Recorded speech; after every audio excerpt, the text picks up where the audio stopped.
Hey, welcome everybody to the 40 Finance channel. Checking in again on this stock market correction, crash, meltdown, whatever you want to say. And just trying to think a little bit more about how much farther do we have to go? Where do stocks bottom out from here? And I think one of the ways that you can do that is through fundamental evaluation and stock analysis.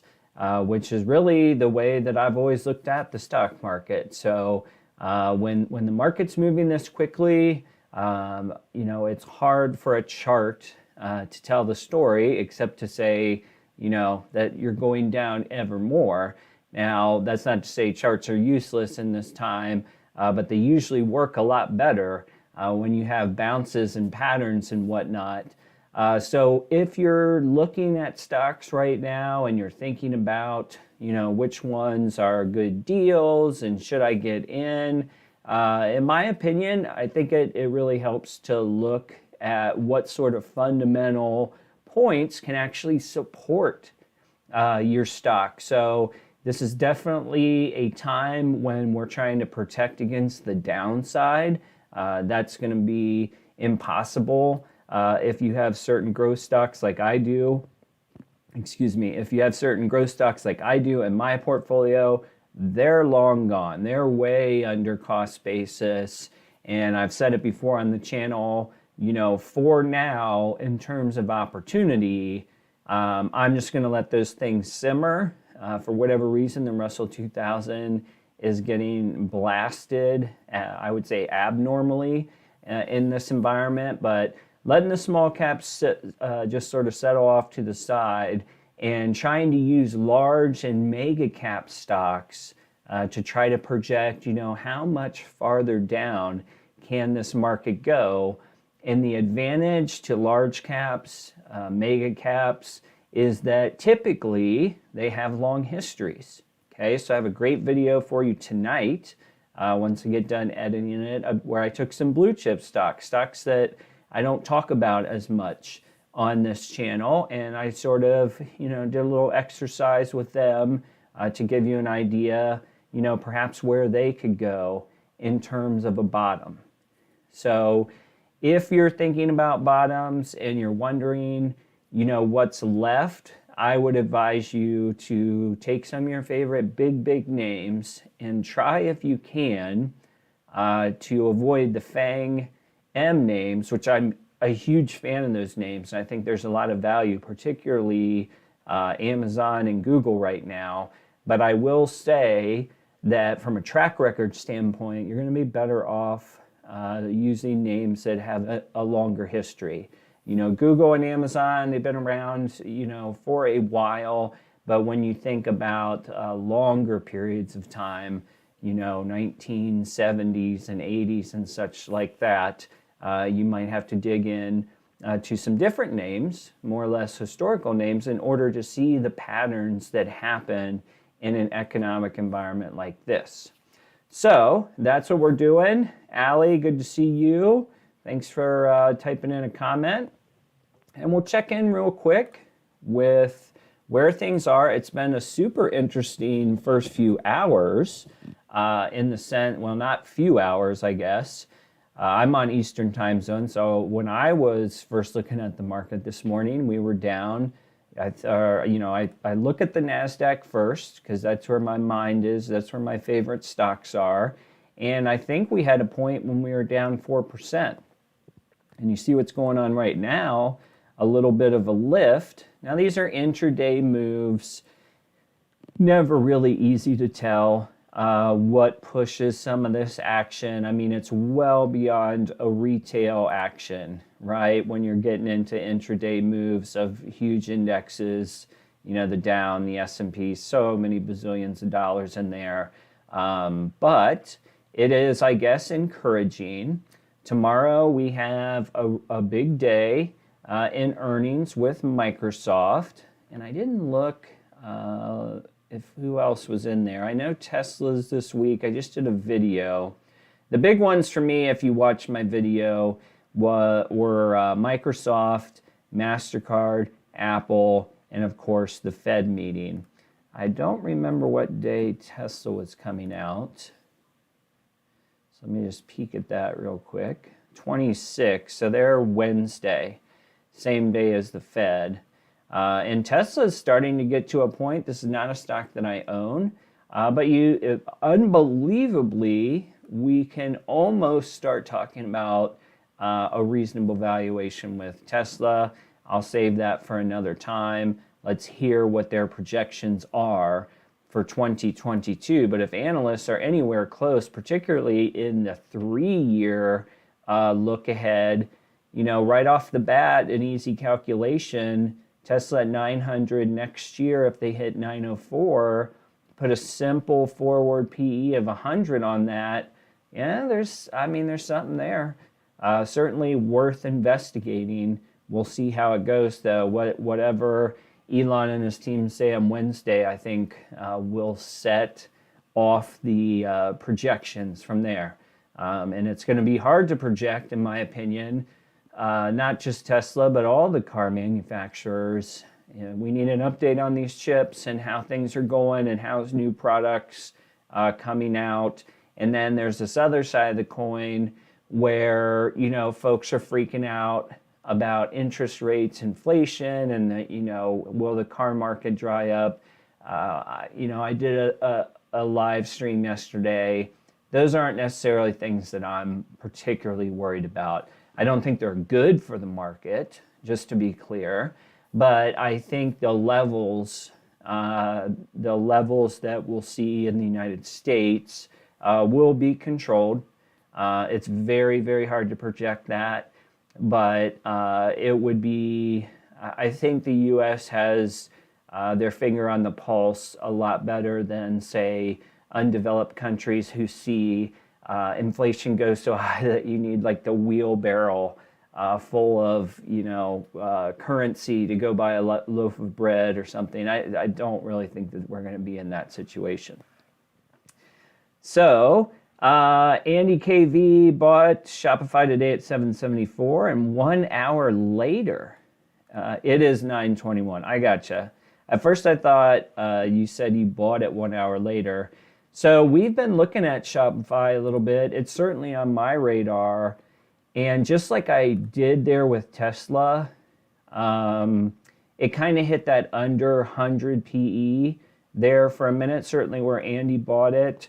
If we look ahead to next year at $8.60, or $8.60, times 100, this is a long-term play. It's way better than it was, and it's already up plus 3%. So maybe some people thought similar to what Andy and I think. Now, the hard part for Shopify is just the continued run for the next 3 to 5 years. I think this is a fantastic price for the long term. I'm not sure that it's necessarily the bottom just because of the way the market is, but the way Shopify has demonstrated their growth in the past, it certainly shapes up that Andy would have himself a nice setup for 5 years. And hopefully that's what you're buying stocks for. And if you're not, it's a very difficult time for you. Because if you're looking for the quick shift in dollars, and that whole environment in 2020 and 2021 that was there, I do think the stock market moves faster in 2022 in recent years than it certainly did 10 years ago. But far and away, the easiest wins are long term. Far and away, the people who have repeatedly bought quality companies that have earnings are on the pace to be profitable in the near future, and then just wait. Some of them will lose, some of them will win. That's been a track record for success for a long time. And then, of course, index investors, they won last year. The SPY people won the game last year, whatever that was, 23% or so, that they got their returns. So, you have to change your mind if you're just starting in the stock market over the past 12 to 24 months. You're going to have to change your mindset if you're hoping for a stock to go from $30 to $75 in a short period. That typically does not happen. Okay, that would be a huge move. So think bigger, think longer, and think about profits. A company that makes profit, the reason that companies are started is to make profits, right? So if you're not making a profit yet, it doesn't mean you can't or you won't, but you're sort of kind of starting a company without a clear goal. And that's where I think you can rest on your laurels. In this environment, start with EPS. Do you even have one? And if you don't, I think it makes investing in a company at that point very, very difficult in this particular environment. All right. And I did all that Shopify analysis, and I forgot to switch my screen over. Sorry about that. But here was the forward EPS, $8.60. So if you just do a simple multiplier times 100, I'm not saying 100 forward PE is the greatest thing ever, because it's not, but it's certainly better than where Shopify was. And so when Andy said he got in at 774, I think he did pretty good. A stock like this, and there's many other just like it, most of the guys over here on this list, Roku, Trade Desk, Melly, Square, whatever, they're all going to be close to this same type of rationale. And you buy, depending on your budget, you buy one and pause, right? You buy one, you set it up, and don't freak out that you need to buy $10,000 worth today. I don't think that this is the environment for that. I think that you can either call it short-term DCA or long-term. I think you have to be patient, because who knows what we wake up to tomorrow. And I think one thing we do know for sure is that if Microsoft trips up, look out, it's another down. That's going to set up for a huge down day. We know that if Apple trips up, that's going to set up for a huge down day.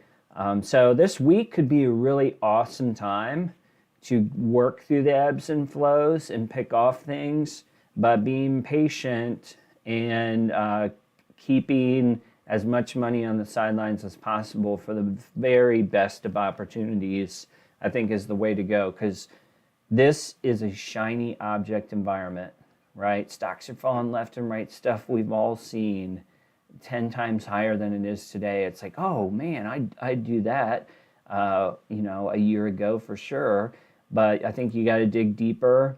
And one of the things that I'm going to do this week that I'll just put on the board, more or less as an example, not that I'm the best prognosticator, but I'm going to make a list of stocks that I follow and like, and most of them will be like NASDAQ stocks. I'll pepper in some others, and I'm just going to make like my price projection and show you guys, it'll be all PE, EPS based. And then you compare those names, you do the work on all of them, which doesn't take very long. And then you try to say who has the most upside over a year, over 2 years. And then from there, that's just the starting point. You can take those ideas and go read earnings reports, look at investor presentations and like, hey, do I buy it, right? Do I feel like what they're doing makes sense and it can grow and it's not just pie in the sky? Anyhow. All right, let me get a drink here and I'll hit up some questions. Allie was asking about, I'm up 1% today and I'm a long-term investor and you're worried about your portfolio. What is my advice is to not be worried and to go get some more money to invest slowly over this period of rocky times. I would not, I don't know what's in your portfolio and that part's not important. I would just be careful about selling when stuff's going down, right? And just make sure you can, all the things I just said, look for the EPS in your companies, think about how much they're being valued right now, and we could all stand to focus more on getting more money to invest. I think that is probably the most important thing, is getting more money to invest in the market and not worrying right now about my Nike stock. I'm just going to pick one. So Nike, right? God knows how long they've been around. I don't even know what their stock price is. I have no idea what their PE ratio is. Suffice to say, they're not going away. So let's not sweat Nike right at this second, and let's figure out how we can get out and get some more money to invest in the stock market. How can you squirrel away? Can you budget something? Can you skip going out to meals, right? Whatever you can do to get another $100, $500, whatever. And I'm not telling you to get it and spend it today. I'm telling you to put it in a savings account and wait for a time that you feel comfortable. Some people don't feel comfortable until the stock market's been up for 7 days, 10 days, and that's fine. You know, I'm okay buying perhaps ahead of the bottom and just picking off little onesie twosies, which is what I have been doing. But if you're low on cash, go get cash, leave your stocks alone, figure out a way that you can buy more, because over the long term, 10, 20 years, maybe not even that, let's just say 5 years, you're probably going to be a winner, assuming that your company has profits and that their profits are growing. All right. Andy should have bought more than 2 shares of Shopify. Don't worry about that. I think there's plenty of more opportunity for volatility this week, Andy, and I think you'll see that. And even if you don't see it this week, who's to say you won't see it 2 weeks from now? Not to mention Shopify has their earnings on about Valentine's Day, give or take, Feb 15. So you just never know what's going to happen. Don't regret it. Adam C., ouch, feeling the pain.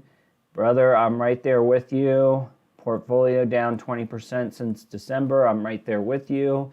And so what, where my mentality is what are you going to do, right? So let's just, I talk a lot about Visa and PayPal because they're my top 2 single holdings. Am I going to fire sale PayPal right now at 150 or whatever it hit today? I'm not. I have no interest in that. I have read a lot about the company. I've followed it for a very long time. And I don't know what their earnings are going to be, but I know that over time that company's going to grow. And I feel the exact same way about Visa. Okay, so I am down on PayPal. I'm not sure that I'm down on Visa, but it's very, very close, right? It's riding right on the line. Doesn't bother me. I'm over it. I am over it. Nobody's winning a paper contest here in January. Let's stay focused on good companies. It's old advice, right? Old advice that still rings true. Will Visa make more money tomorrow than they made today? Yes, they will. Will PayPal expand their footprint and make more money tomorrow than today? Yes, they will. Talked about Nike. You can throw in a bunch of others in there, okay? Will Google? Yes, they will, right? Even Netflix. If I can go there. Will Netflix make more money tomorrow than they made today? Absolutely, for sure. So chill. And let's just work on getting some more money to invest when the time strikes you. And everybody's time will be different. Let's see. Mark, I hope not. Greenbacks aren't nearly as soft as 2-ply tissue. I missed something somewhere. Derek, what a weird day. I'm not touching anything. This market makes 0 sense. So Derek, I think, left a good comment the other day or today or something on a video, so not to put him on the spot. But he was saying a lot of what I just said, but it was basically just chill out, get your money. Go find some money. You have time to sort this out. We do not have to figure out if the NASDAQ being down 4%, let's just do this for fun. The NASDAQ being down 4% in the morning is now 0.66% down, right? We don't have to solve that problem today or even care why it's doing that. We just have to be watching it on a broader scale across, 5, 6, 7 days and have something to compare to. I think that's the only way you can. All right. You scroll here. Andy, I hope I'm down, or I hope this is the bottom. I'm down 25%. You're not the only one. Just know that. It's stupid because the internet is full of perhaps liars and embellishers. So it's easy to go online and see somebody say they're up 50% or they're, we're stupid because we're down 20%. Irrelevant. And honestly, I'm not even sure who I believe anymore. But I do know one thing, and you don't need to hear it from me. You can read it everywhere, is that if you're running the long game and you have a conviction of the long game, then you'll be fine. It's when you start to fiddle with things and you lose sight of what you really believe in, which I'll say, some of that happened to me last year in a couple of smaller plays. You lose sight of what you normally do, then you start to get screwed a little bit. And think of the people who woke up, let's just say they slept through this whole era, but they held their Apple, okay? And all the ups and downs that Apple had through the pandemic, store shutdowns, China shutdown, chips, chip availability, et cetera, if that Apple person woke up and they didn't know that all this happened, they'd be like, oh, cool, doing great, even after this meltdown, right? So I think that that's where you just have to trust a big company to do the right thing and try to get there. And if you can't find one you like, then you buy the SPY. I like the QQQ because it's just more suited to the companies I like, but I don't know if you can really go wrong with either of them. So if you run out of ideas, there's always that. Raj, Microsoft, yes, big to do this week. With Microsoft, I'm not so... Raj, on Microsoft, I'm not going to do like the stuff I normally do on the video, except to say, here's what, I'm going to switch over to SeekingAlpha because I just like the way it looks better. La-di-da.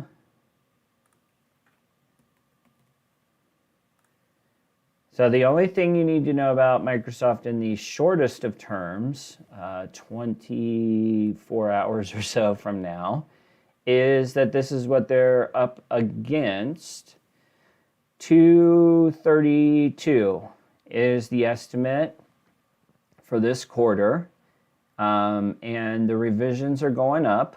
So 20 analysts have essentially said they'll outperform. 3 have said no. And let's see, quarter 2, this 232 compares to last year's $2.03. So will they grow EPS on that level? They have, as you can see by the bar graphs, they have outperformed significantly over the past 4 quarters. And then this stuff starts to come into play, which is, this 1057 number, which is really, this is the fiscal period that ends on June 23. I say this all the time, but Microsoft's fiscal year ends in June, okay? So we'll be still in 2022, halfway through 2022, and they'll be talking about their fiscal year of 2023. So this number of 1057 will come in play fundamentally if they start to say weakness, right? If they start to say consumer demand shrinking, then analysts will react and lower this number, and then you'll likely get a PE compression come down a little bit, and that's how Microsoft would go down. All right? Now, if they come in and say this is probably going to be better than expected, then they might be able to hold this level. It's hard right now because they're 28 or so forward PE is much higher than they have in the past. But let's see what happens. I don't think there's a reason to sell Microsoft, perhaps ever. But I don't see any reason lately. Let's check their news feed real quick. That says Microsoft is struggling to pay their bills. Major boost in the ARM. Microsoft Gaming. I personally like the Activision acquisition. I talked about that. But yeah, I don't see anything that really says, at least in SeekingAlpha, that Microsoft, there's reason to be concerned. Hopefully it will be the boost in the ARM. But if you own it, I wouldn't sell it. And if you're trying to get ahead of earnings on a quarterly basis, God bless you, okay? Because that is, if you think about that, how much of a 50-50 bet that is. Last year, if you could see a lot of people on social media, on YouTube, who played earnings games with short-term type money, whether it was calls or puts, but it was mostly calls, and mostly EPSs were going up. That game is not going to work this year. It might for Microsoft, right? But there's a lot of companies that it's a 50-50 bet, earnings up or down. All right? I'll even argue to you that Netflix hit their numbers, guided fine, and somebody got upset about subscriber numbers, okay? And then it tanks. So I never play quarterly earnings. I'll just say that. But everybody, there's a different way to play the stock market, probably thousands of different ways. I'm on the long-term investor side, and I think that this is where long-term investors finally are starting to see their day shine. And I'm for one, I'm invigorated with this volatility. To me, it is interesting. And to me, it opens up opportunities. And I don't need the money tomorrow. I don't need my stocks to 10x tomorrow. It'd be nice if they did, but that's not typically how the game is played. So why would it be played any different now? So just keep all those things in mind. They do GMS, love the channel. Thank you very much. Raj, Microsoft, you bought it at 300. Long-term outlook is awesome. All right, I feel like you're freaking out, Raj. Don't. You have a good stock. You have a great company. If you need it to go to 600 in 2022, that's probably not going to happen. But I don't know. I don't think there's a reason to be concerned. What is the floor? How about this for fun? I'm only going to do this for 2 seconds. The floor on I think I've done this before on Microsoft recently, and I came up with 260 annual. So we talked about 1057, forward PE of 28. I'm going to switch to Yahoo real quick. Forward PE in Yahoo, let's just take this one. Let's just call it 25, okay? Which is lower, not a lot lower, but it's lower than where we are today. So I will say 25 times 1057, 264, I would say is a low for Microsoft. And that low's probably a weird word. I would just say a standard valuation, because they could have some sort of shit show that we weren't projecting. But I feel good about 265 is about the worst you'll see. And everyone who gets to see 265 should consider maybe adding there, right? Or at least thinking about it. Russ, what are your thoughts? Melly under 1,000. You have to be interested. I am, but I'm not buying it today under that price. But I like the prospects for this company. I did the 100 PE test with them on a different video, and let me get to it because I forget. We need earnings estimates. This is Seeking Alpha. By the way, most of you know I have a special offer for Seeking Alpha in the comments with my affiliate link or the description or whatever. If you're interested in this platform, helps support the channel, really appreciate everyone who signed up, and you save a pretty decent amount on a 1-year subscription, and it has become invaluable for me personally. So here's what I like about Melly on this table view. Now these are projections, and I haven't figured out if I believe them or not. But look at this potential EPS growth. 359 to 841 to 17. Right off the bat, I'm going to say anyone projecting 3 years out is throwing darts. But wherever this number came from is interesting. And then if we multiply that by 100, just to entertain the concept of a 100 forward PE, that would put you at 841. I think Melly, I think you got to wait till 841. I really do, because I'm not sure that I trust this number. B, you're working in countries where the economies are much more shallow. Okay, so I think that is, to me, the biggest risk for Melly. It is not growing. I'm not worried about them not growing. I'm not worried about them lying or having a poor experience.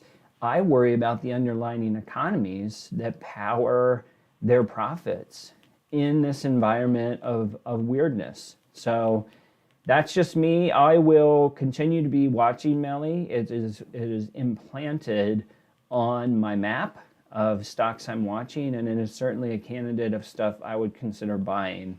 I would not pay, right now, I would not pay a nickel over 841 until I read their investor report, because I think it could go there. We'll see. Maybe I'm wrong. Maybe this is as low as it goes. And if that's the case, I'm okay. I'm okay. If this was it, 108, that's all it does. That's all right. It never hit my zone. And I think that's what we have to start thinking about as investors is what is your price target? You specifically, not the Wall Street guys. You know, come up with your own formula. Some people laugh at mine because it's very, very simple. It's a forward EPS, a forward PE, matching throughout history, making sure debt levels are not unbelievably high. And then that's my targets that I would consider. And if we learned any lesson in the past, 12 months, it is that a price target would have been helpful for all of us to have that written down and keep it updated in our lives, right? So that when we saw some of these things go to the moon, we should have sold them. And I got lucky on a couple because I sold some the Bitcoin Trust, GBTC, Etsy off the top of my head. I sold a couple that went higher than they should have, but I also got suckered into ones that I bought much higher. So, you know, that's all right. We all learn lessons. They're expensive lessons, but you won't forget them, that's for sure. It's kind of like you're a child who, you know, mom's telling you the stove is hot, don't touch the stove, but it's glowing red and it's like so beautiful, and then you touch it. Well, you don't learn that shit more than once, do you? You do not learn that lesson more than once. You know that it's hot now, And I think for some of us, for me personally, I learned some lessons. All right, let me get a drink here, guys. DH is here talking about a firm. Interesting one. I stared at it myself because of the downturn. Doesn't look like profitability is in their near-term future. So it's not on my list. However, it is going to be an interesting one to watch. With the firm, you're going to have to evaluate it differently. And for my purposes and lessons learned through the pandemic, I'm sticking with what I know. You are starting to get some downward revisions for this fiscal year. Just be careful with it. It's all about this. Similar to my DraftKings, which is a flaming pile of poo. This has to keep going and going and going and going and going. Has to keep going. You're finally under 10 on price to sales, which, but that's not till 2023. They have the same fiscal calendar as Microsoft, it looks like. So right about the 4th of July, people are going to start looking at this number. They need to get this number to probably 2 billion, 2.25 to keep what's left of the momentum in this price. And DraftKings has already lost their momentum, but I'm hanging on to it at a $30-ish cost basis, and I might add some more down. But I think DraftKings over time, they have, it is not a good deal that I have it at 30, but I think that the sports gaming in the U.S. has some built-in momentum, right, as states come online, but that's just my opinion. All right. Derek, maybe, oh, darn it. Every time I touch a stupid comments thing, it scrolls away from where I was. Derek's picking up a second job. Know anyone hiring? I'll tell you, and I know he's kidding, but you have to think about this stuff, right? If you're serious about taking advantage of potentially a dip, and everyone will have a different appetite for that. But employment is in a very, very good place, okay? And more than likely, if you're in a corporate position with a longer track record, more than likely you could leave your job and make more money at another corporation doing probably the exact same thing. So that is something to keep in mind. That doesn't even have anything to do with the stock market. Is reach out to a recruiter or just go to Indeed. LinkedIn has jobs in the past, and I haven't had to do this in a long time, but in the past I've used Indeed, and I liked it, and I thought they had good stuff, and I thought that their emails or whatever that you can sign up for to give you very, very specific job postings, I thought those were quality. So keep it in mind. Easiest way to get more investing money is to make more money doing the exact same thing you're already doing, right? Can't go wrong with that. It's hard to give yourself more hours in a day, but what if your hourly rate somehow went up? That's where you're getting smart. Sahil, sorry if I butchered your name there. Fed meeting. My thoughts,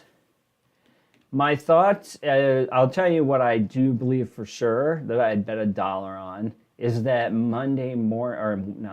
Wednesday morning will be an absolute scaredy cat show of God knows what happens. And then I'm just expecting that we're going to get the 0.25% increase and locked it in. Likely for March, maybe they come up with it earlier, I don't know. 0.25% might as well be zero, okay? Might as well be zero in historical references. And I think 0.25 doesn't do anything. I think where everyone's looking at, just similar to stock earnings, I think they all want Powell to come out and talk about the rest of the year and how many and, balance sheet and where are we going. And he'll also likely share the real details on inflation that we can't get. Only the government has certain data points. So I don't know. If you're looking for the next weekday, I would bet $1 Wednesday morning is that. And I would be super surprised if anything, the way this guy walks, he's not going to go overboard. He's so careful in his words. I would just be shocked if we had a huge blowout when he's done talking. However, doesn't mean it can't happen. Trevor Johnson did the opposite, bought calls for Feb 4 on apps, got a ton of dry powder. We'll see. Trevor, if you have a ton of dry powder, then you have options. And I think that's where you're going to see, you have to separate yourself from the sheep, right? What is your situation? And I'm not talking to Trevor, I'm talking to all of us. What is your situation? Some people on the Reddit boards and the YouTubes and the whatever, they have margin. They have credit card debt. They have no savings. Of course they're freaking out, right? And maybe you have some of those things. Maybe you have a little bit of those things and they're making you nervous. Go tackle that problem first. Because you can invest with a straight mind until you tackle that problem. And if you're lucky like Trevor is, and as he says, dry powder, then you have some opportunities to experiment, and with the understanding that it can be a little bit of oh well, right? If his apps bet doesn't go on, obviously he's thought about it, and he feels good about what he put his money down on. But if he has more money where that came from, it's my guess. I don't want to speak for Trevor. I'm just saying it's not going to be as big of a deal.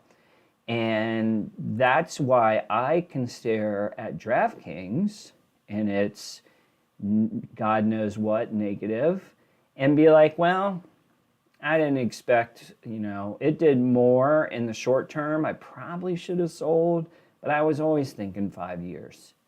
And it's not going to make or break my family if I sell now. So what the hell's the difference? And then maybe at the end of the year, if it still sucks, maybe I will do a tax loss, right? And that'll be fine. And hopefully I'll have some winners in then too. And I can just separate them out and we'll just play that game. So having the foundation to succeed in investing, often requires having options, right? You have money to play versus you don't. Because if you don't, you're stuck, right? Because you need to make money, but you don't have any money. And that's a situation that's very, very difficult. And then you're going back to square one, which is how do I make money? How do I make more money? Blah, blah, blah. We won't go there. Good luck, Trevor, by the way. Does seem like apps, shit. I've been looking at that one on this channel for 6 months, or at least on the lives. It does seem like it should go up. There's a fundamental case for that one. Let's just show people in case they don't know about it. I have never bought in. I've been knocking at the door. You got a little 3% today. And let's see what we got.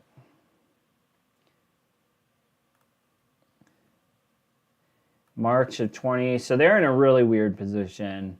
Their fiscal year ends after Q1 for most people, which is good because you can bump this number up to the forward PE relatively easily. And you got a forward PE of 1841 at today's price. And you have sales growth of plus 30 for many years. Now, many years, like I said, these are dart throws. Hopefully, the 5 analysts who study the business closely have a good feel for this. Price sales of 2.4. I mean, there's nothing on here that says that there's a lot of room to go down. I'll say that. Ad tech is getting crushed, was getting crushed. Perhaps it's back in the mix. Let me check on one of my dogs if we're going to talk ad tech. Oh, yeah. There's Magnite. I'm in the 20 some odd dollars after way too much averaging down. And we're back to 1306. Apps has better estimates than Magnite, although Magnite isn't doing too bad. 54 cents, 83 cents, and actually this is this year, 83 cents.